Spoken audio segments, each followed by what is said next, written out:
dice, ¿qué efectos contables genera realizar el proceso de distribución de utilidades en los términos de lo establecido en los artículos 151 y 451 del Código de Comercio? Bueno, esta pregunta nunca la habían hecho por aquí en el consultorio, pero es una pregunta que me gusta mucho porque es un punto en el cual se encuentran las normas contables con las normas legales, en este caso el Código de Comercio, en un tema crucial como lo es la distribución de utilidades. Saludos a todos, Lina María, Ángela Salazar, Sonia Castaño, todos los que están conectándose.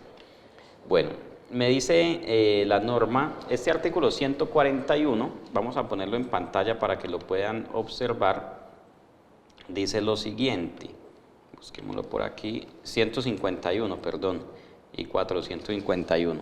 El artículo 151, como lo pueden observar, me dice, no podrá distribuirse suma alguna por concepto de utilidades si éstas no se hallan justificadas por balances reales y fidedignos.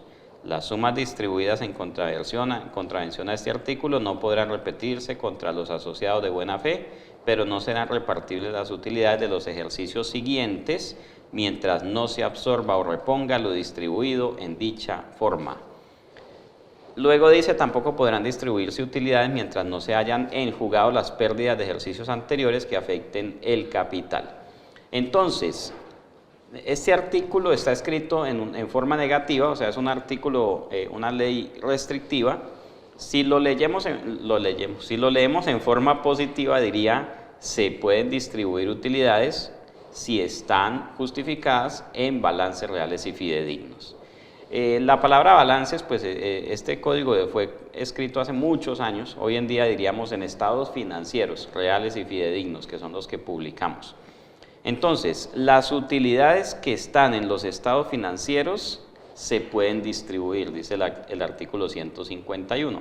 Si no están en los estados financieros, no se pueden distribuir. O sea, los socios solamente deberían retirar recursos cuando antes los han puesto, los han publicado o se han visto reflejados en los estados financieros.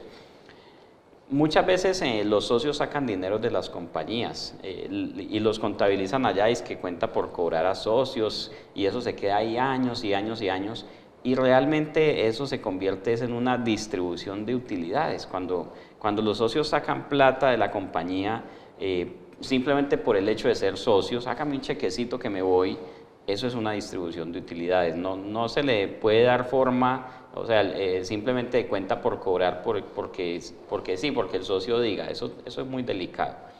Incluso la norma me dice que si los socios se llevaron la plata en contravención a lo que dice el artículo 151, o sea, sin haber habido utilidades en los estados financieros, no se podrán distribuir más utilidades hasta que se absorban esos dineros que fueron sacados.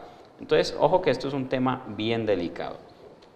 Y además me dice el artículo 451, que también me lo están preguntando acá.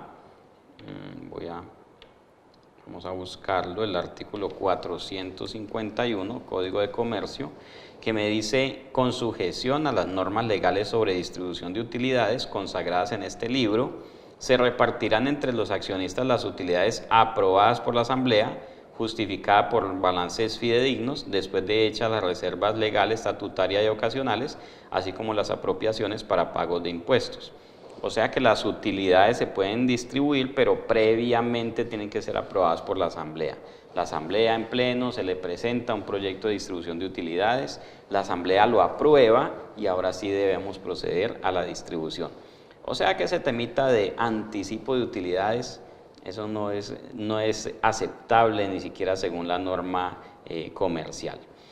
Bueno, y ahora hablemos de términos contables. ¿Cómo se contabiliza una distribución de dividendos? Este es un tema que también pasa muchas veces desapercibido. Bueno, si se trata de distribuciones en efectivo, como son la mayoría, no hay ningún problema. Simplemente usted disminuye la cuenta de ganancias retenidas y contabiliza un pasivo, dividendos por pagar, por el monto que haya sido aprobado por la Asamblea. El asunto viene cuando se distribuyen bienes distintos al efectivo. Usted sabe que se pueden distribuir no solamente efectivo, aunque el Código de Comercio establece que las distribuciones tienen que ser en efectivo, pero si los socios lo acuerdan y si la asamblea lo aprueba, se pueden distribuir bienes diferentes al efectivo. Entonces, ¿qué me dice la norma? Por aquí en el párrafo 22.18. Bueno, y el 17 también. El 17 es muy sencillo, me dice que la entidad debe reducir del patrimonio el importe de las distribuciones a los propietarios. Simplemente si se van a distribuir 100 millones, entonces 100 millones menos al capital y un crédito por 100 millones cuenta por pagar por concepto de dividendos.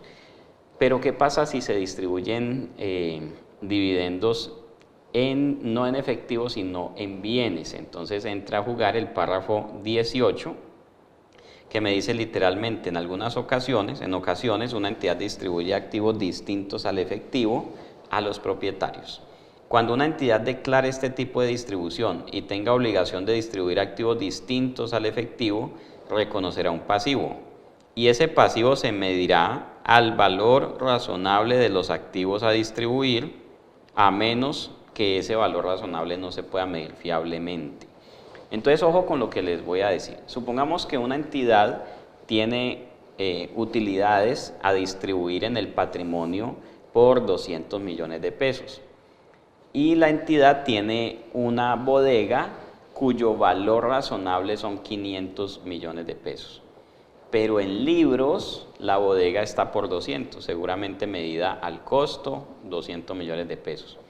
La pregunta es, ¿será que se puede entregar esa bodega en forma de dividendos con los 200 millones que se tiene en el patrimonio? Y la respuesta es no. ¿Por qué? Porque si usted va a entregar esa bodega a modo de dividendos, la norma me está diciendo que tiene que medir el pasivo de dividendos a distribuir por el valor razonable de ese activo, y el valor razonable de esa bodega son 500. Entonces, cuando usted vaya a entregar dividendos en especie, tiene que primero hacer una valoración de esos activos que va a entregar, y el valor razonable de esos activos que va a entregar es lo que disminuiría de dividendos del patrimonio social. O sea que si los dividendos a distribuir son 200 y le da por entregar la bodega, está incurriendo en un detrimento patrimonial. Ojo con ese tema. Es un tema que ha pasado de pronto desapercibido, muchas veces no se habla mucho de él. La verdad es que también estamos apenas en los primeros años de la convergencia, entonces todavía no suelen aparecer este tipo de inquietudes, pero ojo con el párrafo 22.18. Si se distribuye un activo en especie, se tiene que medir el pasivo por su valor razonable, y incluso en algunos casos distribuir esa bodega o entregar ese activo en forma de dividendos puede generar también una nueva ganancia para la entidad. Es como si estuviera vendiendo la bodega.